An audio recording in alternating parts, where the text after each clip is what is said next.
Good morning, this is Captain Drew Cavanaugh with Florida Inshore Fishing Charters and Mosquito Lagoon Sight Fishing Charters located here in East Central Florida.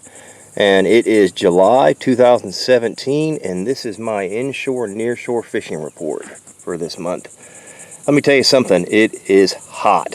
Anybody in this area, I mean, oh my God, it is hot. Now, on contrary to popular belief, I keep seeing the weatherman every day on the Central Florida news using words like monsoon and torrential downpours and just massive amounts of rain. I don't know where they're at, but over here in Oak Hill, right on the northern end of the lagoon, we are getting absolutely nothing. I mean, it passes us almost every day. It's like a typical year after year. It just misses this area. 2 miles down the road it rains, 2 miles to the west it rains.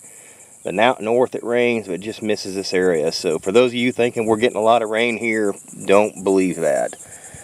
So anyhow, with that in mind, now the south end of the Titusville area and the north end, New Smyrna Beach, they're getting quite a bit of rain, which creates a lot of runoff, which creates the culverts running for tarpon.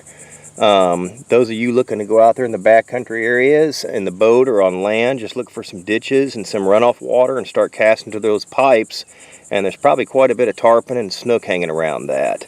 Now on the inshore flats, early in the morning, we're able to get a good amount of tailing redfish, tailing black drum. First hour or so, top water bite for spotted sea trout is awesome.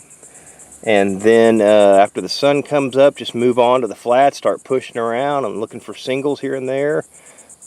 Make sure your cast is over past them, don't land on them, reel it into them. Just keep your eye out on other anglers.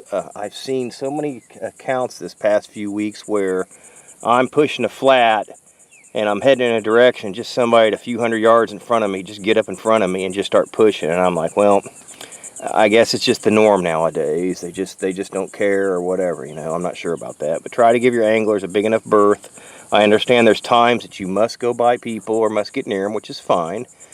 People usually realize that when that happens.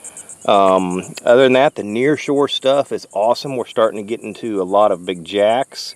The other day, a colleague of mine were out there and we were finding some giant barracudas everywhere within a few miles of the coast. Big kingfish.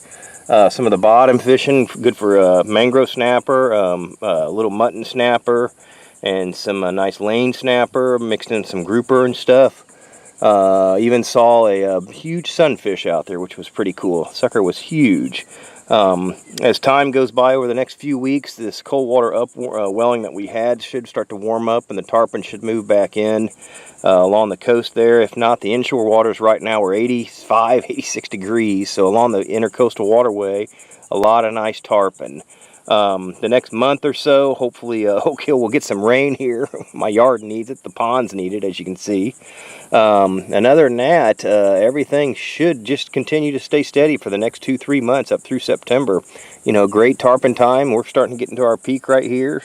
So those of you looking to book a tarpon trip or snook around the docks or something, or even go out on the flats for redfish, give me a call or shoot me an email and I'd like to get you hooked up. So again, this is Captain Drew Cavanaugh with Florida Inshore Fishing Charters, and I want everybody to have a great summer.